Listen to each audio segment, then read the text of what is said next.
अस्सलाम वालेकुम, मेरा नाम मुदस्सर है। मेरे प्यो दे गुर्दियां च पत्थरी है दो ते छाती दा मसला है।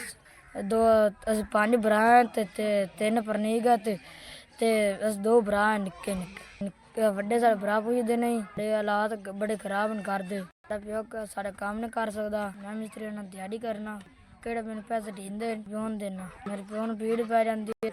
वड्डे भरा साढ़े स्वानी मिला मगर लाग थे सन चिक्का है।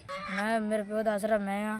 मेरे घर दे हालात ही नहीं ठीक है। मां ही है दिहाड़ी करदी है, मैं दिहाड़ी करना केड़े सानू पैसे लभदे असि केड़ा पैसे लभदे ने घर दा सिरकटे चाल है।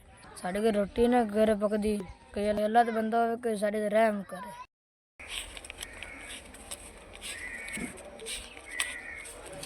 SVS थोड़ी मेहरबानी बड़ा शुक्रिया। थोड़ी तरफ मैंने 5000 रुपये मिल गया। अल्लाह पाक तुम घना देवे। SVS मैं बड़ा खुश मैं तुम दुआ दे सकना। अल्लाह पाक तुम एक कंपनी घना दे सके। अल्लाह पाक तुम घना देवे।